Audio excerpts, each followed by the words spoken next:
Welcome to IL MathCon. Today we are continuing our joy and wonder of mathematics by having Mandi Tolen here to talk about Google Apps. Mandi, I'm sorry, I just pronounced your name wrong. Mandi has been an educator for over 19 years. She has mainly taught math, but has also taught ELA and some technology courses, and is a district technology coordinator as well. So she hopes to change the way we teach to create thinkers and learners. So today we're going to look at a ton of Google Apps. I have seen her slides and I'm super excited to see all of the things that she would like to join. We are going to continuously post a few links for you in the chat window. Those will include links to our forum, links to our listserv, links to our social media pages, and eventually at the end, we will post a link to our post survey. If you have not already, please take a moment to do the pre-survey, which for those of you who are joining us online is http://bit.ly/September 3rd SEPT3 pre-post. That was a lot. Apparently there might be an issue with the link. I'm copying it from bit.ly and trying again. Okay, a few people have had success, so it's just a case-by-case basis. There we go. Can you show that screen one more time, Janine, just so people that are watching the recording can see it? Sure can. It is case sensitive, bit.ly is. Yes. Thank you. Victoria's teaching us all sorts of things today. There we go. Great. So there is the link, the bit.ly September 3rd pre-post link.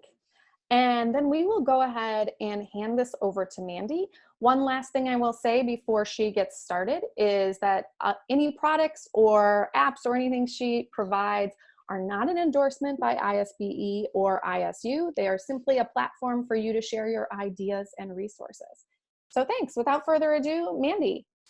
All right, thank you guys. I'm excited to be here today and share some of the stuff that I have for my math class. So I had it all set up and ready to go, and of course, there we go. Okay. So are you seeing just the presentation? We are seeing the Google page, like your whole screen.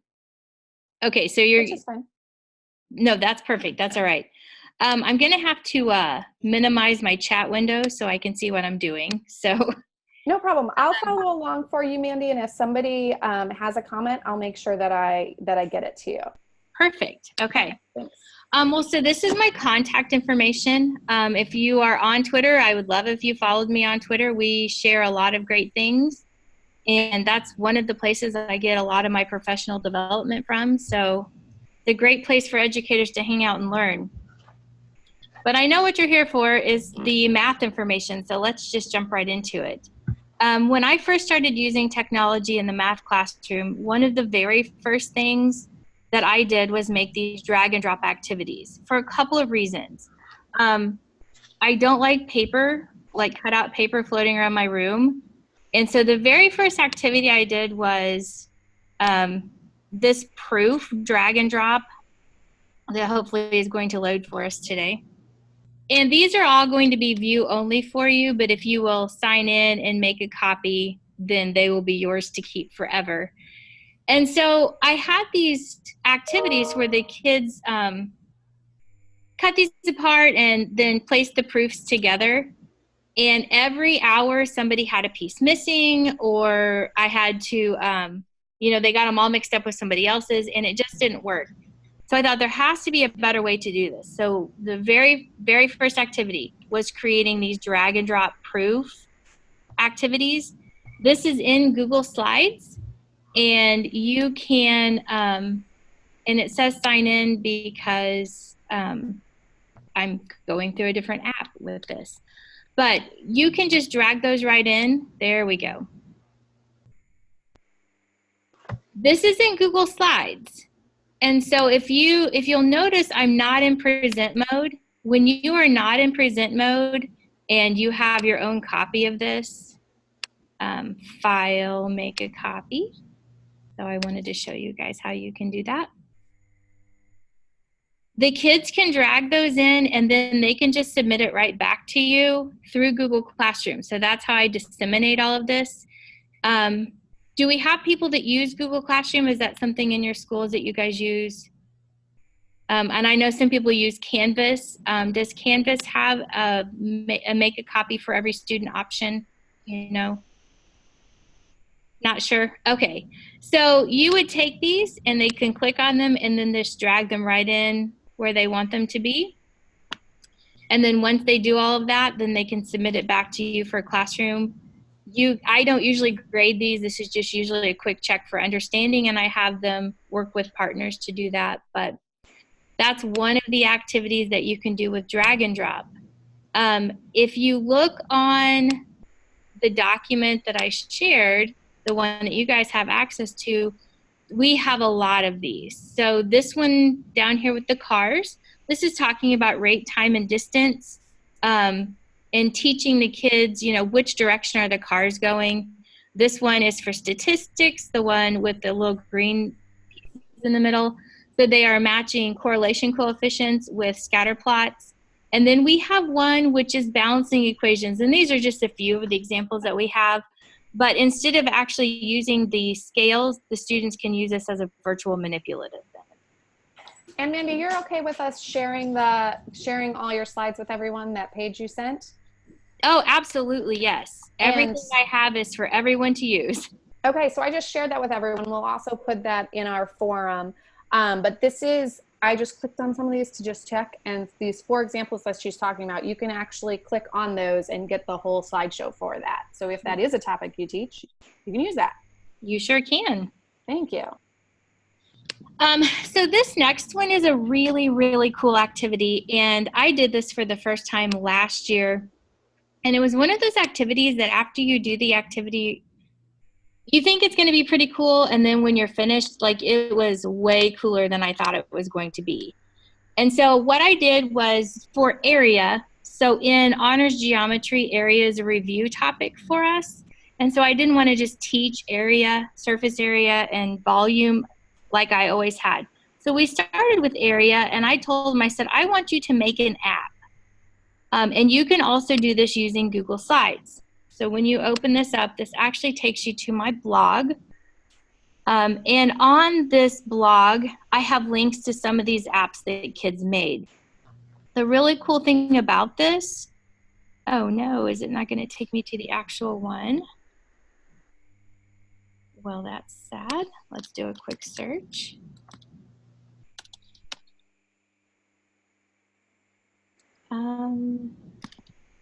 Apps. Anyway, the kids made these and they were so excited about it. It might be easier just to search it within. I love your blog title. So I'm really sad that that link is not right. So if you go to my blog, and I'm having a hard time getting to it because we're on Zoom. But if you go to my blog and we searched apps, we should be able to get to it here. Here we go. So if you click on one of these, it's going to take you to apps that kids have made. And they were so proud. The best moment that I had with these was when a student came into me probably 3 months later, because they actually put these on their phone. And when they left, they were going out showing everybody what they had created. So first of all, when you're leaving math class excited and showing others what you've done, that's a win. But then a girl came to me, I want to say about 3 months later, and she said, my little brother was doing the same thing with his math, and I just handed him my app. She's like, he thought I was the coolest sister ever. So they were very proud of it. It was hands-on for them, so it wasn't just me telling them all the formulas again, which is really boring.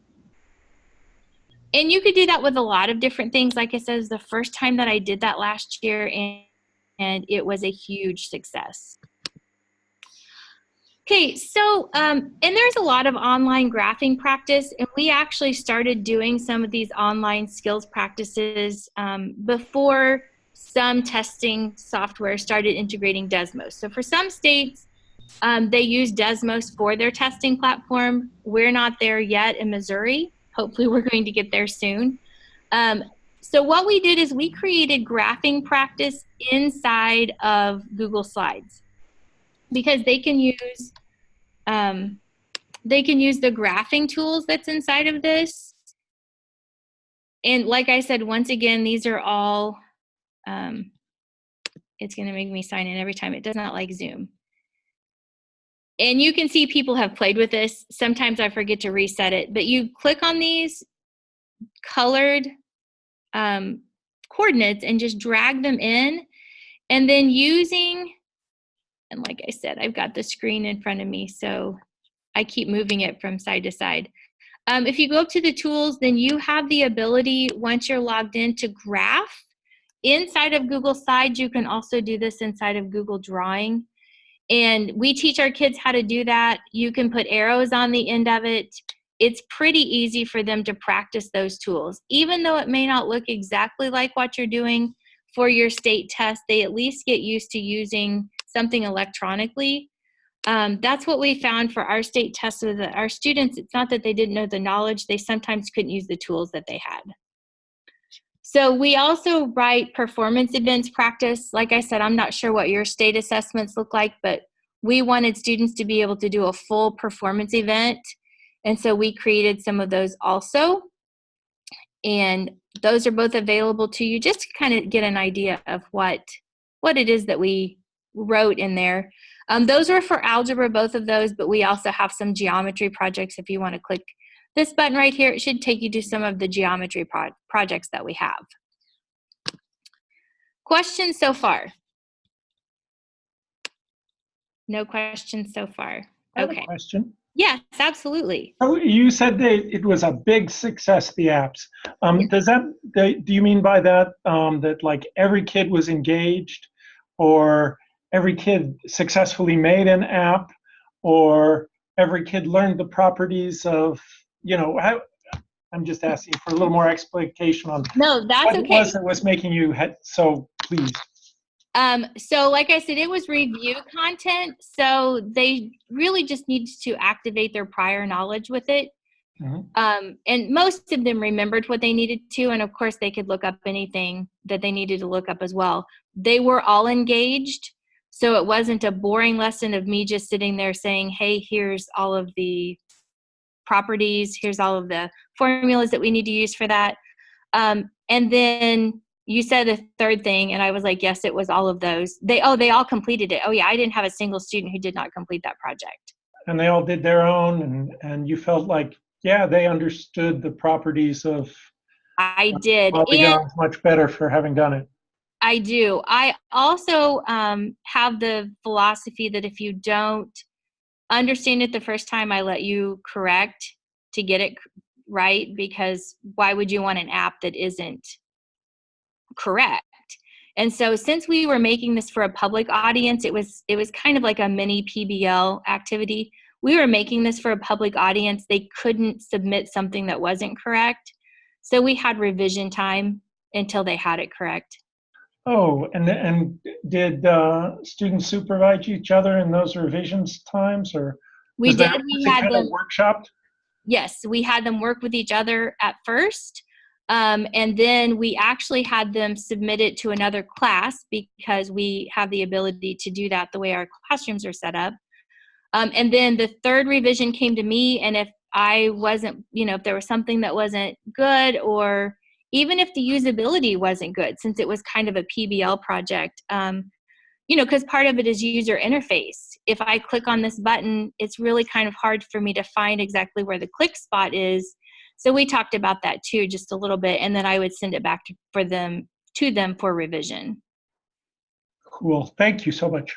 No, you're welcome. Absolutely. I use Google, and I know this is just a very, very simple thing, but I use Google for my instructions a lot. I teach some freshmen. I also teach upperclassmen, but I teach a lot of freshmen, and they sometimes have a problem listening. They don't realize that they have a problem listening until later, until they come back and say, hey, what were the instructions again? And so I try to put my instructions on Google Slides and put them inside of Google Classroom. So if they have a question about what am I supposed to do, I can just send them to Google and say, how about you go read that and see what the instructions say. And then if you're still unclear, then I will help you with some clarification. That way they're a little more self-sufficient and they're not just asking me to tell them what they're supposed to do. Also, you can click on any of these projects that you want.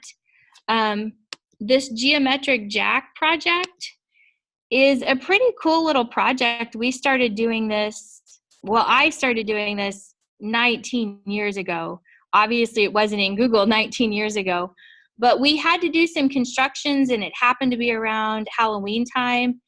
And so we just constructed a jack-o'-lantern with the different constructions that we were required to make. Well, since then, we found animated GIFs or animated GIFs, whichever way doesn't offend you. And we've included those. So this is kind of a self-directed learning activity for them, and they can work with others if they want some clarification. And then they ask me at the end if they need more help with it. But we do the rule, ask your neighbor first before you ask me. But adding these, so this is just a Google Doc, and we've added those videos in there. So Google Docs are really easy to use for things like this as well. Okay, so explain your thinking. This is also something that I started doing last year. I got this from Alice Keeler's book, Google in the Math Classroom, and I do it a little bit differently than Alice does. So each unit, I have 2 or 3 thinking questions, usually our priority standards or one of the big topics from the unit that I really want them to explain. And this is one of those, you keep doing this until you get it right. So I post it in Google Classroom, they respond, and then after I give them some feedback, if it's okay, then we stop there. If it's not, I give them feedback and return it, and we keep going. Now, usually after I've returned it for the second time, if it's still not correct, I will call them up for a conference so we can get any misconceptions clarified.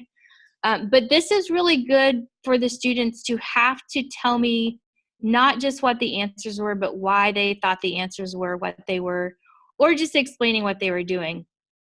And so, like I said, once again, these are all here and available for you to see. They should all be linked. Nope, it's not going to like me today. Well, and so if they're not linked, these are the slides. I mean, they're one slide, so you can see what they say. But anyway, the students just click there and type, and they can give their answers. I also, at the very beginning of the year, I teach my students in Google how to insert special characters. So they can insert angle symbols, they can use the degree symbol, anything like that they want to do with it. So right from the very beginning, we use Google tools quite a bit. This is more for the teacher side of you, and I have Equatio on the next slide, so we're going to talk about both of these. I create a lot of my own content, and if you are also a person that creates a lot of their own content, then Google Drawing is something that you definitely want to use. So each one of these is a Google Drawing, and I'm going to move this over so you can kind of see. Do you see how it's transparent? So you can put this on backgrounds of different colors as well. But all of these were drawn in Google Drawing, and then you can download them as a PNG and put them in a Word document. You can use them right inside of a Google document if you want to. You can put them in Google Forms if you do it that way. The other really cool thing about Google is that you can use Equatio. How many of you have used Equatio? I have. Good. How do you like Equatio? Yeah, my son has a writing disability, and he uses the voice to text feature, which is really awesome. Absolutely. So you have all of these different, so she's talking about this feature right here in the middle, which is the voice to text feature. So you have LaTeX if you want super complicated equations or expressions, but you can also just type it in the prettier format, and then it inserts it right into a Google form or a Google Doc, whatever it is that you want to use. It has Desmos built right in. So if you want to insert a graph, it links directly to Desmos, and you type in what you want and it will insert that.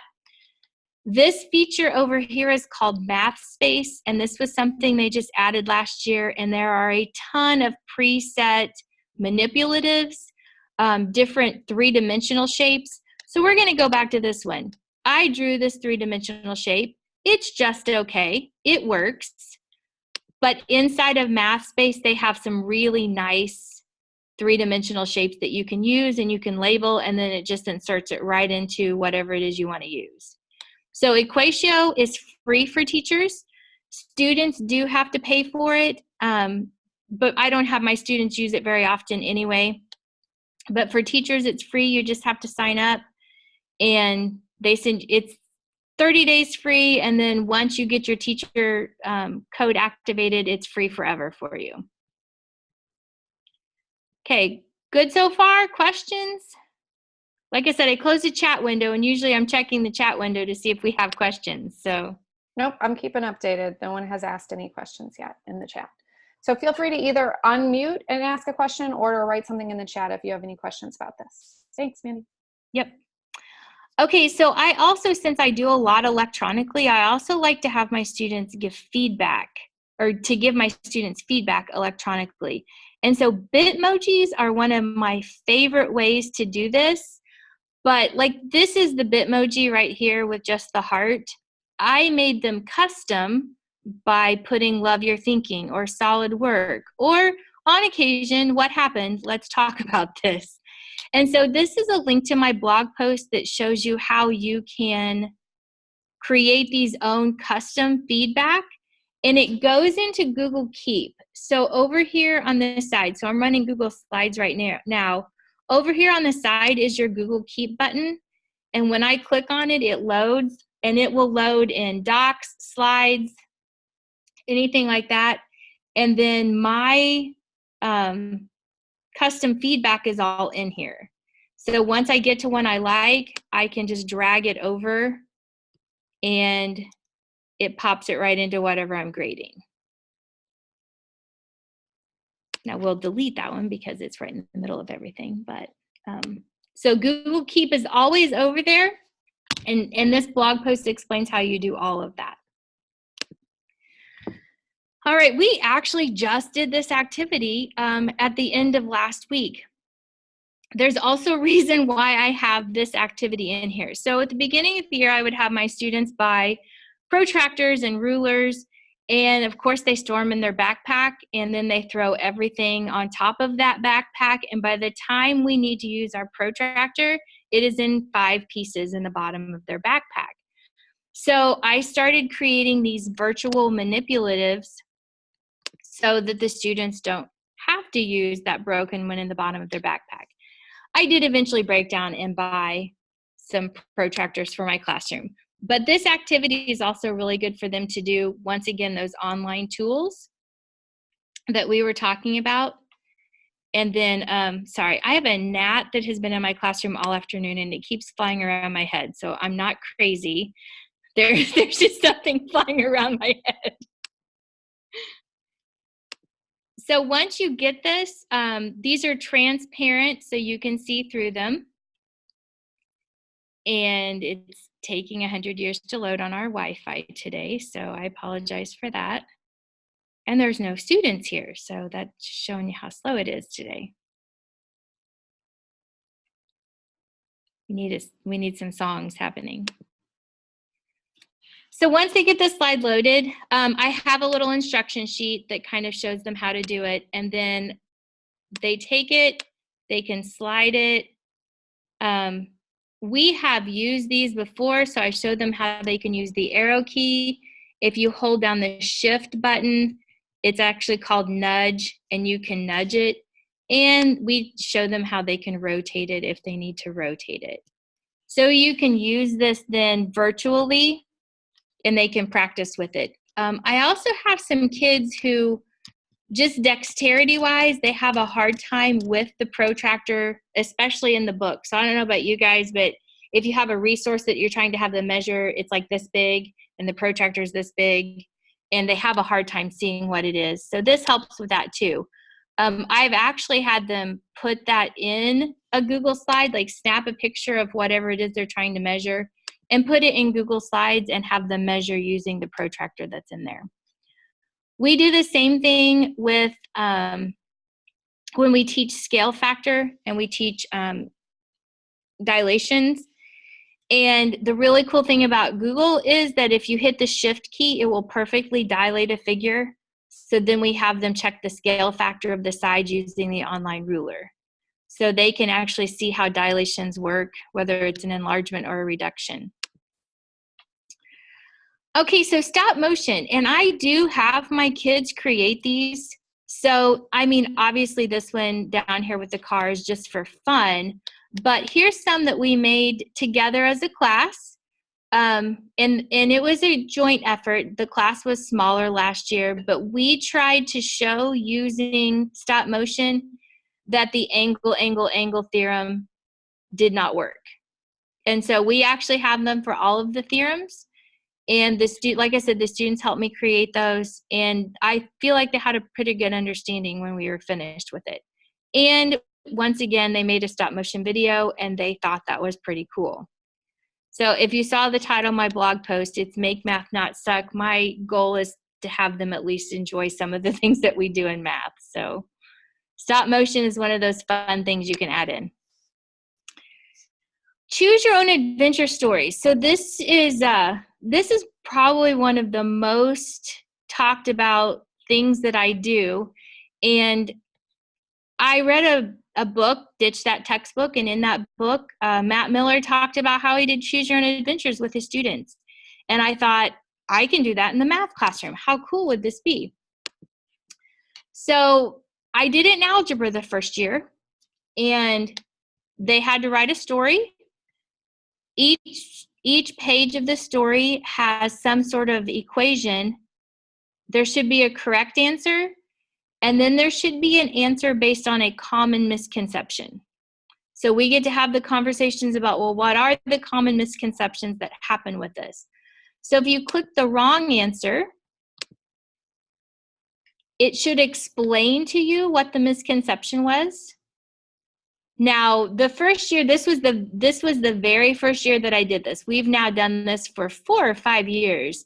So we've improved the process a little bit. I don't give them the option to continue on anymore. They have to go back and rework the problem. And then if you click the correct answer, it should be some type of congratulations and moving you on to the next problem. These are all student created, including these drawings. So this very first year, I told them they could not copyright. You cannot steal images that are not copyright free from the internet. He drew all these pictures on his iPhone in the Notepad app and sent them to his laptop at the time. And I thought it was just amazing. So these are really fun. I have now added geometry to it. And one of the things that we do with geometry is that we do it in our circle theorems unit, and they have to make their pictures look like the circle has to be part of the story. So it can't just be a random circle floating around. So that actually increases your depth of knowledge just a little bit when you're trying to think of a real life application for this theorem. And so in this case, I want to say they're trying to get to an island in the center of a river, if I remember the story correctly. But you can click on all of these. Here's the thing with these. I do have a blog post on my blog, but you can't get the template for it because you have to be a collaborator on the Google form in order to get the template for it. But I do have instructions on how to create it, and I'm actually trying to work on a template that's shareable, that wouldn't have any content in it. That's one of the things that I'm working on, actually for a Ditch That Textbook blog post. So hopefully that's coming out soon. All right, differentiation. So Google Classroom, like I said, one of my favorite things. What I love about Google Classroom is that you can assign to certain students. And so we have differentiation days where we have a huge supply of these. These are kind of like drag and drop activities. We have a huge supply of these, and we teach by standards. And so on a remediation day or a help day, whatever you guys want to call them, the students are assigned the standard that they need to work on. So we have a slide for almost every standard.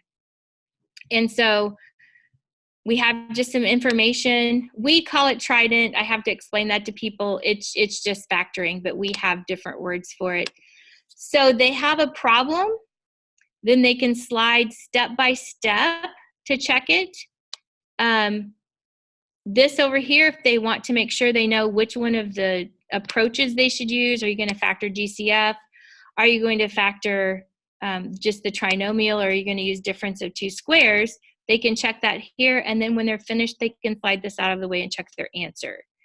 So it's like having us sit there with them and say, yes, that step is correct. Yes, that step is correct, except we can float around the room and help the people who get stuck. And they're engaged the whole time while they're practicing the skill that they need to practice. These take a little bit to create, and we've been building these up now for 3 or 4 years, so we have a good supply of them. But if it's something that you do in a team and you like to have differentiation days where students practice skills, this is a really easy way to do it.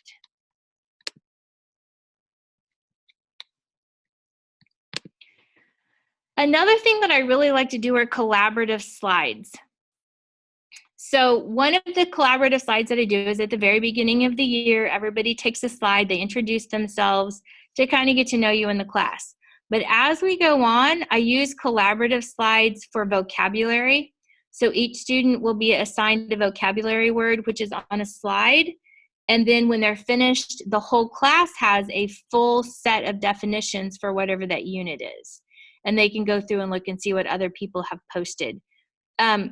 I've done the same thing right here, images that show symmetry. And so students posted images, like they went and found images either in real life or on the internet. We did get some pirated things on here. We do have to talk about acceptable use a lot. But I type their name in ahead of time. If you have kids who can handle that, then you don't have to do that. But they put their image here. They talk about the type of symmetry. If it's rotational symmetry, then we had them talk about order and magnitude with it. So when we were finished, each student had this, and then once again, they have something that they can go back and review because they have all of those types of symmetry in there that other people have added to it. This slide to the left, slide to the right, this is really less collaborative, but it gets the kids up out of their seat. So this is one of the dancing activities that we do. Anybody do dance transversals in geometry? Nobody's tried dance transversals. Also a really fun activity. I think that one's posted on my blog as well. This is one that we do with transformations. So we throw an equation up on the board, and then they dance based on the transformations that they see from the parent function. So it gets them up out of their seat and gets them moving.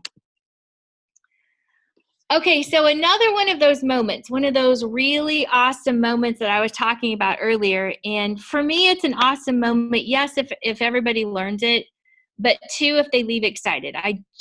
Kids walk in my door, they are not excited about math, and I want them to leave excited. That's my goal. Like if you can leave talking about what a good day you had in math class, then it has been a good day. When we did comic books and I showed them how to open them in iBooks on their phone, that was a good day. So these books, and usually when I show this, the reason it's not linked is because I actually hold up my iPad and I show, you make these in Google Slides, and then you download them as a PDF, and I have a template for this comic book here for this example. You just send it right to iBooks, and it opens up, and it turns just like a book. So it's just like you're reading it in a reader. And I forgot that I had my iPad laying right here. We'll see how this looks.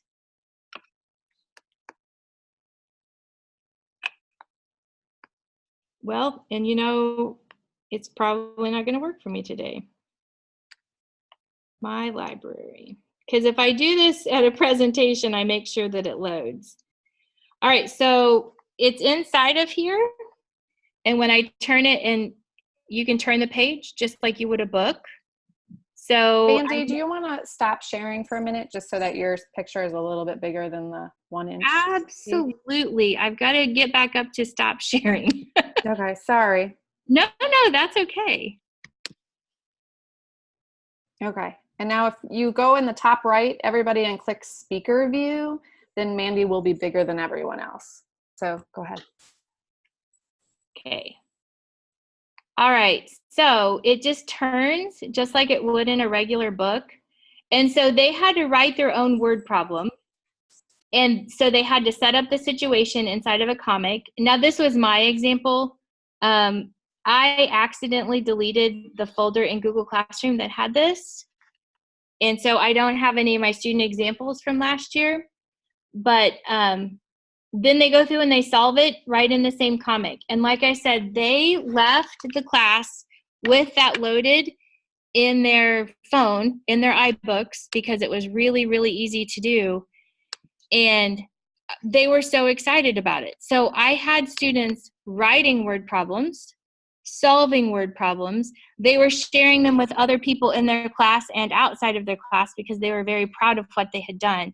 So once again, I call that a win when they're excited about math and they're willing to share it with others. The superhero transformation comic, this was an activity that I found online. It was not electronic. In the first few years that I did this, I didn't do it in an electronic version either.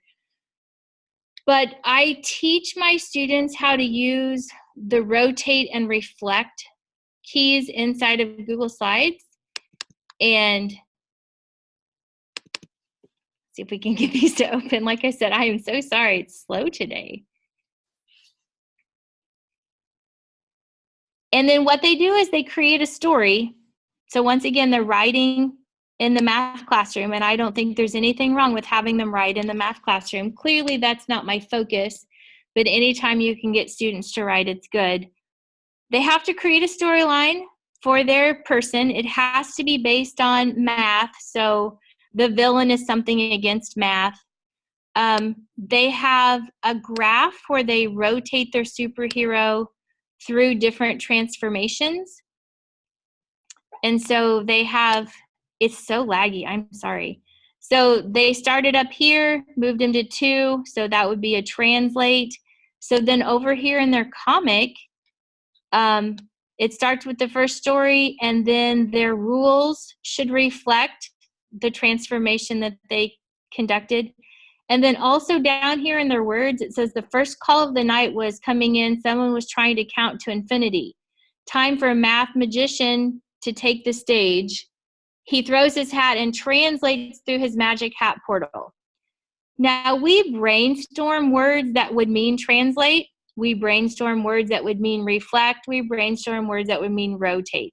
So he wasn't supposed to use translate. He was supposed to use another term that would fit the story, but that's okay. They do have to use something in their story that would indicate the action that their superhero is taking. So it just reinforces what they're already doing. Plus, if you look at these, they were so excited to create these. You can tell that they're very proud of the work that they do. Rarely do I get one of these projects that don't look pretty good. And like I said, kids get excited when they have something that looks really good. They can be proud of the product that they have. I do use Bitmojis with my students. I'm lucky enough that when I do a project like this, I just email my tech department, and my tech department unlocks Bitmoji for me. There are some workarounds. I actually just posted a blog post about a workaround for Bitmoji if your school won't unlock it. For high school students, you can just have them email the Bitmoji to themselves, and it works that way too. Here is another idea with Bitmojis. We do math snaps. Now, this one wasn't mine. I posted my math snap, and somebody returned my tweet and said, hey, here's a way that I used your idea. But these are actual student samples that you see right here. So we were launching catapults. And as a culminating activity, they had to, in Desmos, graph the parabola, the path that their catapult had taken the ball as it was released. They had to identify the key features of the parabola using their math snap. And could they do this without Bitmojis? Absolutely. Adding the Bitmojis in made it fun. And like I said, I'm trying to make math fun for them, not just the regular old stuff that they do. So this was fun and they loved it. And most everybody did really well with it. Once again, if they didn't, I made sure that we conferenced about it and I had them fix it if they needed to. I know there's tons of apps out there where you can make your own flashcards. Flippity is a really good one if you haven't tried it. I had students one day say, hey, can you just make us a template of flashcards? And I said, sure. And so I shared this with them, and every now and then we will make a classroom set of flashcards together using that collaborative slide feature I was talking about. And then we post them as something that the students can study with. I have a plain version, and then I have a colorful version, both if you want to use that. Okay, so game-based learning, and I have two different levels of this. This is just your basic kind of using games in the classroom, and then the next one I'm going to talk about is actually full-blown game-based learning. So remember how I told you I don't like little pieces of paper? So that's how this tutorial was born right here. So our team said, hey, I found this really cool matching activity that we can do. And I looked at it and said, that's a lot of paper that I have to cut out. And that's never going to make it from hour to hour. And I have 4 sections of this. I can't do this. So I messed around until I came up with a way to play memory in Google Slides. And so this tutorial right here shows you how I did it. Each one of these at the top is a document, or not a document, but a shape that you can do. And like I said, it's all linked in the tutorial if you want to go to my blog to see it. And then you click on the image and you delete it. And then you click on another image and you delete it. If they match, it keeps it deleted. And if not, you hit undo twice and you put the cards back. It took me a while to figure it out. I'm not really sure why, because once I was finished, I'm like, well, that's actually kind of simple. But they were matching the equation to the graph in this one. But you could do a lot of things with matching and do the same idea if you don't want to have paper floating around, like I don't want to have paper floating around. And then this is Alice Keeler's coordinate battleship template that I just included because sometimes other people have great stuff and you don't have to recreate it. So you just use theirs. So this last year, I finally started with like game-based units. And so I used it in kind of a review unit. This was it was in geometry, but it was equations of lines and equations of circles. And so I created different task cards. This all came from a guy named John Meehan. I found him on Twitter and started following him. And then this summer he released a book called Adrenaline Rush. And I read that book too. But his blog is also full of these ideas.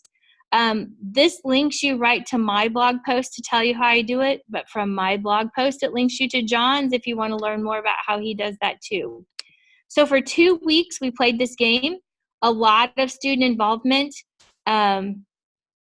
They only had, for the unit, they only had 3 narrator cards. I was the narrator, and they could only ask me 3 content-based questions. Now remember, it was a review unit, so that was fair. If it had not been a review unit, I wouldn't have limited it to 3 questions. So throughout this unit, kids kept saying, but I need to ask more than 3 questions. I know I'm going to need more than 3 questions. And by the end, I didn't have a single group who had used a narrator card because they were always able to answer the question with somebody else in their group. So they learned to be a little more self-sufficient through that game as well. Plus, it was just fun. They had a good time playing that game. Mandi, Tamantha just asked if you could again say the name and author for the game-based learning. Absolutely. It is John Meehan, and I think it's just at Meehan, MEEHAN EDU on Twitter. I'm pretty sure is what his handle. At MEEHAN? Meehan. Okay. And does he have and what's the title of the book? Adrenaline Rush. ED. Ed. Yeah, ED for Ed, Adrenaline Rush. How do you spell adrenaline normally? Well, it's a capital E. I got it. It's a capital E, capital D, the way he says it. So it's Ed, Adrenaline Rush. I think I got it right. Okay. And if you follow him, obviously he links in Twitter, he links to his blog and to his book as well. But he also has a short podcast if you're interested at all in game-based learning. He does just like a 5-minute podcast on his way home from work every day. So it's kind of fun to listen to. So here are just some other activities that we've done. This is a sorting activity. So on the second page, it has different graphs in different forms. So it has graphs, equations, tables, and then they sorted into which category it is. Once again, for me, that was the paper issue. I just didn't want to deal with cut paper. I know that sounds horrible, but after you've made copies 3 times and try to cut it apart as they're coming in from the hall, it gets to be an issue after a while. The Lego zip line. So this is talking about transformations of lines, and what happens is the line gets steeper, because sometimes those are questions that they see that are a little higher order thinking, and the students don't understand until they actually experience it. If your line gets steeper, something's going to travel down that faster.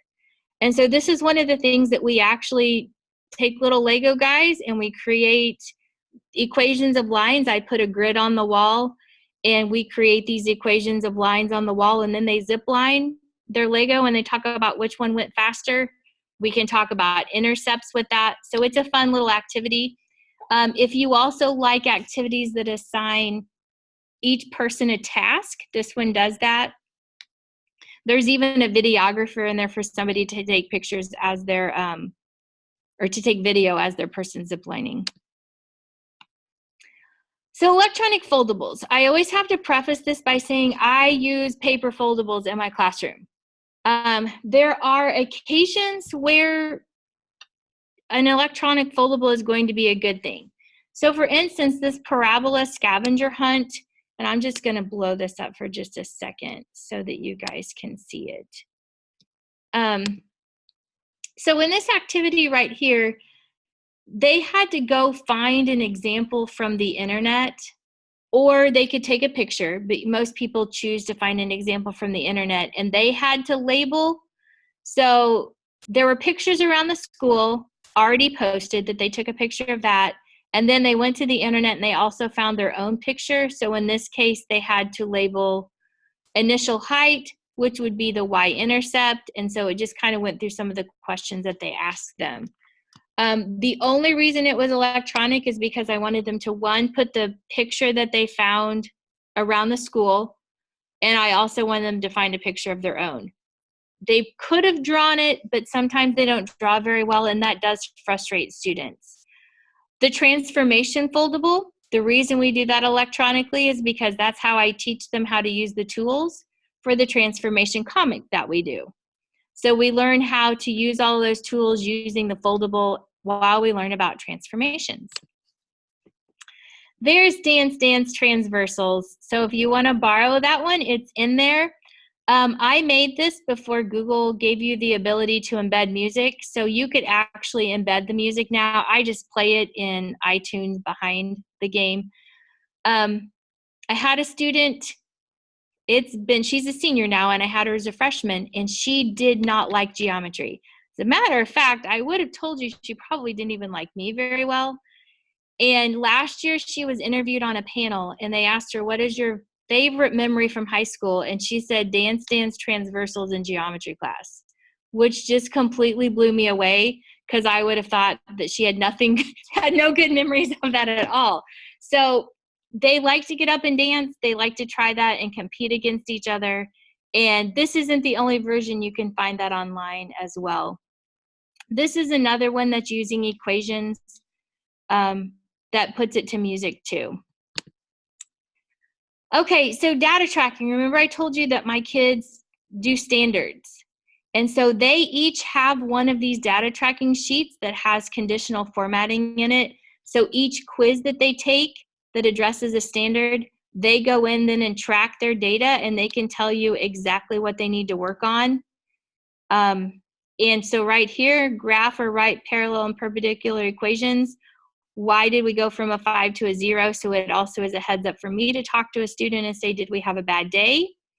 Did you maybe cheat here and get this answer from somebody else? So it alerts me that I need to have a conversation with them also. The first time I had a student walk into my classroom and say, do you have more practice on line of best fit? I know I'm not doing well on this and I need more practice. Not for points, not for anything other than I just know I need to get better. That's when I knew that having students track their progress was definitely a benefit. And they don't complain about it. There's a second tab on this where they set goals. So they reflect on what they did well on. They pick 3 standards that they want to work on for the next cycle. And then they set a goal on what they're going to do to work on those. So they're going to stay for tutoring, or they're going to do some of the online practice that we list. So they set their goal to do that. Now, if you're a spreadsheet nerd, if you're not a spreadsheet nerd, this one is definitely not for you. But if you are a spreadsheet nerd, this is an interactive sheet. And so these are spreadsheets, and they're kind of crazy. I had never seen anything like this. I learned this from Alice Keeler directly, which was really cool. I didn't know that spreadsheets would do this. So I'm going to sign in. I do want you to see. Come on. There we go. And so when students log in, I mean, all they see, still loading. All they see is where it says name, and we talk about it ahead of time that you just need to type in the box your name. And so once this loads again, I will show you how this works. Now, you are welcome to take the code that I have and recreate one of your own. Like I said, if you like spreadsheets, this may definitely be something that you want to work on. So you type in your name, and when you hit enter, if you type in your name and it takes it, it's really, oh, there it is. The rest of it pops up. And then in the yellow box in cell A7, please type the word simplifying expressions. So this is just testing, can they follow directions? Because if they don't spell it correctly, it will not open their next tab. So now, before the next tab was blank, so let me delete this and I will show you. That tab was blank. If they wanted to work ahead, they couldn't do it. But once you typed in simplifying expressions in that box, then the next tab opens up and is ready for them to go. So it's a self-guided activity. And this one went with a Google Expedition. I'm pretty sure that's the first one. This one over here went with a Google Expedition. So we did a Google Expedition through Tanzania, and it does say move the poo. I know it was all about manure farmers. So that's what we did. But we talked about writing expressions and equations, and then solving literal equations using this Google Expedition that we came up with together. So, but it was pretty cool to use the spreadsheet that way. I love to do electronic breakout EDUs with my students. I love to do regular breakouts with my students as well. My classes, though, are about a size of 30.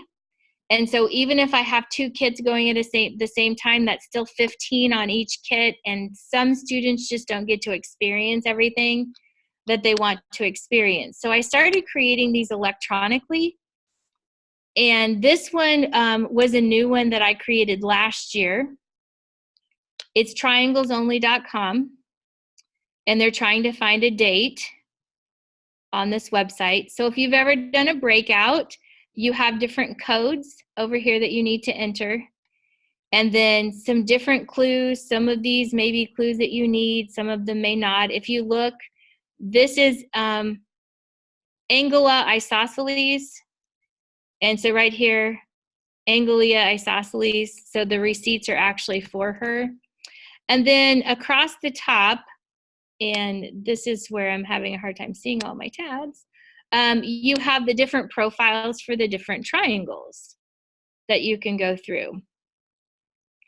So this was Anglo equilateral, and he's 100 degrees, and here's his sign, and here's his location. So we had a good time writing these, but more importantly, the students had a great time solving these. I did this as a review activity right before we took the test so they could review some of it. This, the data crunchers one, this was an introductory activity before I taught the lesson. So you could do them either way. Once again, this is kind of more for the teachers, but I also have students do this too. Google Drawing is a very high quality tool. You can set it any size you want, and you can download it and take it and have it printed, and it does not lose its print quality. And so you can see the size. This is one of those poster boards that you can set up, a display board. I actually set my Google Drawing to that size. I took it and had it printed, and I stuck it on there. I mean, the quality is amazing. So if you want to have students create their own posters for your classroom, Google Drawing is a good way to get high quality photos, high quality products that they can print later, or you can print and have laminated. And Mandi, it is 4:30, so I'm going to have you go to the slide with your contact information. So if people want to contact you, Janine, can you post the pre-post one more time? And then Sure. I'm going to post the Google link. I think probably everybody was following along. 2 slides. I copied it. You probably had a shorter version. There is a pre-post survey, so please take the time to do the post survey. Even if you are watching the recording, please take time to watch the post survey. I just want to give a huge thank you to Mandi for coming and being willing to talk to us. Does anybody, Mandi, do you have a couple minutes if people have questions? Absolutely. Does anybody have a couple questions they'd like to ask before we sign off? Otherwise, if you have to sign off, it is 4:30. We want to be respectful of your time. Mandi, is your Instagram handle wrong on there? I don't think so, but it could be. Did it not work? Yeah. Well, if I put you come up with another 4 at the end. Okay. Well, see, that tells you I don't know my own Instagram handle. Without the 4, not that. Not you. Yeah, there you go. That's me. Okay. Thank you for asking that. Other questions? That was a good question, by the way. Any other questions?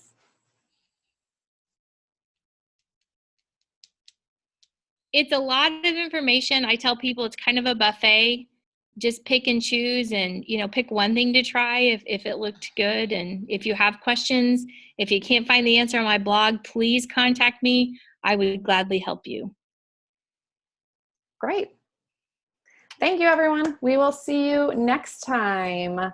We're having one scheduled for September 26th that we're just ironing out the details, and then an announcement will be coming shortly. So hope you can join us then. Thanks.